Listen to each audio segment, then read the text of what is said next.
झापक झुपूक सिनेमाची प्रतीक्षा केदार शिंदेंना खूप जास्त होती आणि त्यांच्या अपेक्षा देखील खूप जास्त होत्या की हा जो झापक झुपूक जो मूवी आहे सूरज चव्हाणचा हा एवढा चालणार आहे की संपूर्ण रेकॉर्ड्स हे तुटले जाणार आहेत अशा प्रकारची तिकडे एक गोष्ट करायचा प्रयत्न तिकडे केदार शिंदे करत होते। पण या संपूर्ण गोष्टीमध्ये कुठे ना कुठेतरी ते फेल झालेले आहेत, नापास झालेले आहेत त्या गोष्टीमध्ये।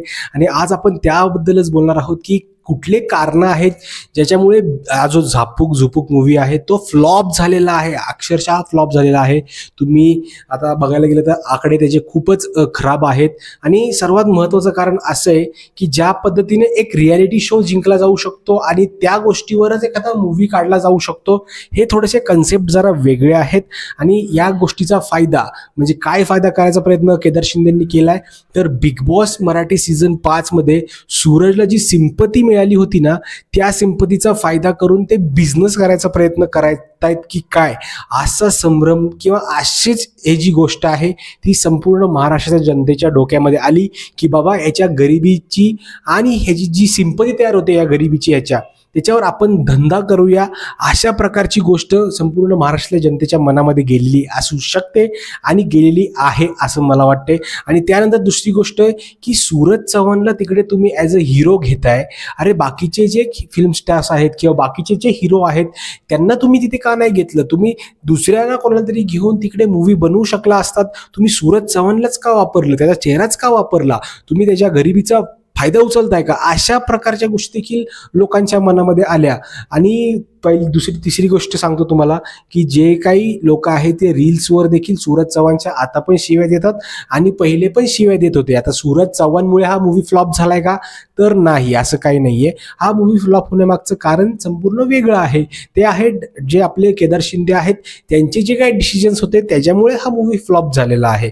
आणि जरा जास्तच घाईमध्ये हा मूवी लॉन्च करायचा प्रयत्न केदार शिंदे आणि त्यांच्या टीमनी केलेला आहे आणि हे आपल्याला दिसून आलेलं आहे त्याच्या बॉक्स ऑफिस जे काय कलेक्शन झालंय त्याच्यावरून। आणि चौथी गोष्ट, केदार सरांना असं वाटतंय की कुठे ना कुठेतरी ट्रोलर्सनी हा मूवी पाडला। जो मराठी माणूस आहे, गरीब माणूस आहे, त्याला मराठीच माणसं पुढे जाऊ देत नाहीत, तर अशी काही कन्सेप्ट नाहीये। खूप मोठे मोठे मूवी देखील तिकडे फ्लॉप झालेले आहेत, ज्यांनी 100, 150, 200 करोड रुपये लावून देखील त्यांचा मूवी फ्लॉप झालेला आहे। असे देखील खूप सिनेमे आहेत तिकडे।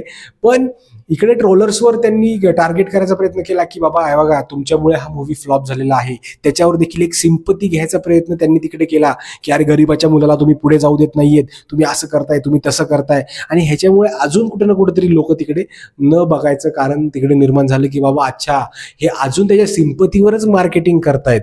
आणि काय बोलणार, झालाय मूवी फ्लॉप तर काय करणार। पण ह्याच्यामध्ये सूरजला कोणी ट्रोल करत नाहीये, ट्रोल करतायत ते फक्त आणि फक्त केदार सरांना करतायत कारण की त्यांनी घाई गडबडीमध्ये हा मूवी लॉन्च केला आणि संपूर्ण जगाच्या समोर आणला, त्यात परत सिंपतीचा वापर करण्यात आला, त्यानंतर पुन्हा सूरज चव्हाणलाच त्या मूवीमध्ये घेतलं। या संपूर्ण गोष्टीमुळे कुठं ना कुठेतरी महाराष्ट्र हा नाराज आहे असं वाटते, ज्याच्यामुळे तुम्ही बघू शकता की त्यांच्या जो रेव्हेन्यू आहे तो किती अतिशय कमी आलेला आहे।